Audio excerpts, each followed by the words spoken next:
Have Commanders finally found the balance between boldness and strategy? In an offseason marked by risky decisions, the Washington Commanders are shaping a roster that not only dreams of the playoffs, but could fight for much more. And one of those decisions that drew the spotlight was the signing of defender Javon Kinlaw for 3 years in a $45 million deal with $30 million guaranteed. Bold move? No doubt. But it could also be the bet that changes the course of our defense. Kinlaw arrives surrounded by doubts and expectations.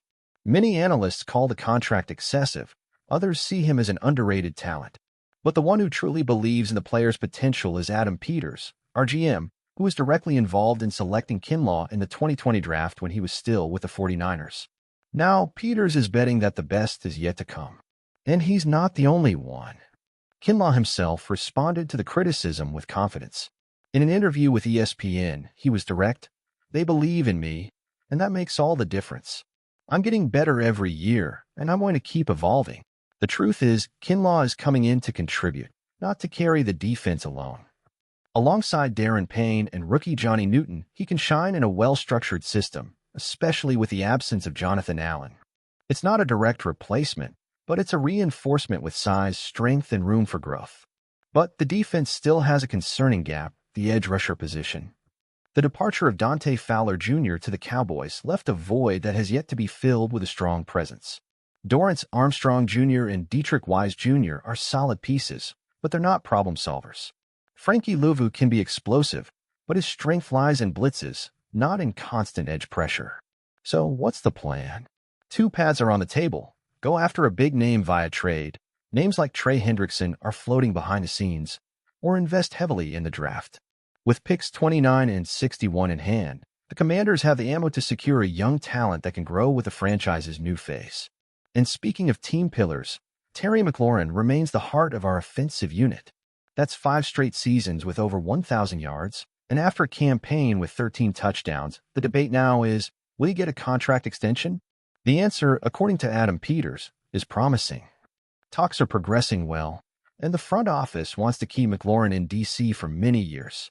He's still in the final year of a deal signed in 2022, but the market has changed completely since then. If names like Jamar Chase are making over $40 million per year, McLaurin should also see a significant raise, perhaps something between $28 and $32 million annually. And that brings us to another key name, Laremy Tunsil. The cornerstone in protecting Jaden Daniels hasn't yet entered extension talks. Although he still has 2 years left on his deal, Tunsil will have a big impact on the future salary cap. And with the left tackle market rising, the front office may prefer to see how he performs in 2025 before making a bigger commitment. The stage is set. Kinlaw has to prove his worth. The defense needs urgent help on the edge. McLaurin could become one of the highest-paid receivers in the league.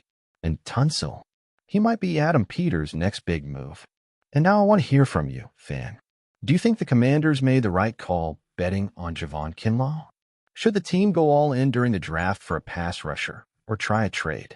And McLaurin, does he deserve to be paid like one of the NFL's elite? Drop your opinion in the comments, and let's build this debate together. And of course, if you enjoyed this video and want more deep Commanders analysis, subscribe to the Commanders Fan News Today channel. Leave a like and hit the notification bell.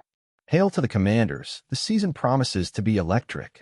But what's really at stake here goes beyond contracts and stats. We're witnessing a transformation of identity within the franchise.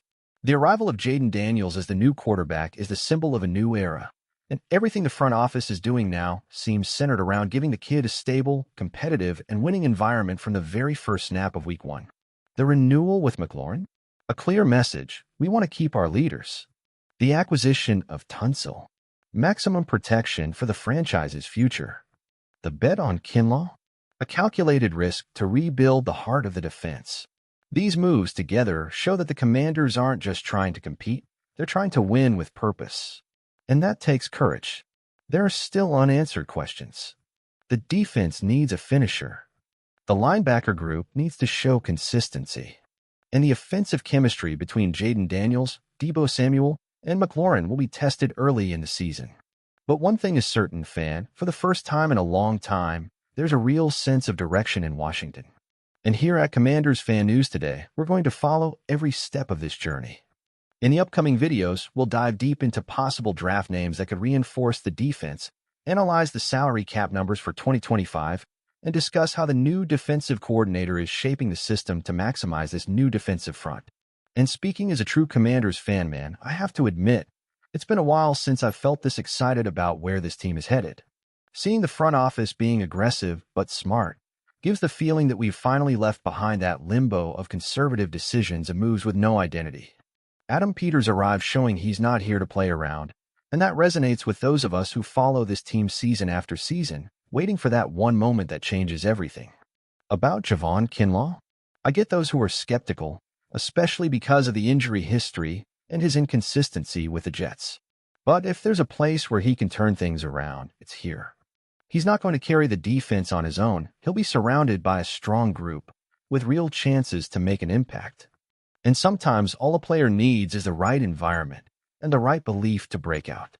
And it feels like that's what he's finding in Washington. Now, the edge rusher situation makes me a bit anxious. We urgently need a name that strikes fear in opposing QBs. We can't go into the season relying only on rotation and versatility. Either we bring in an impact player via trade, or we hit a home run in the draft. Simple as that. And McLaurin? I don't even need to say it. This guy is the heart of this offense. He deserves to be paid, and more than that, he deserves to be the face of this rebuild alongside Jaden Daniels. A quiet leader, loyal, who delivers on the field. He needs to stay with us. As for Tunsil, look, keeping this guy here long-term has to be a priority. Protecting Jaden is the foundation of this whole plan. If we're betting on a rookie quarterback, the least he needs is peace in the pocket.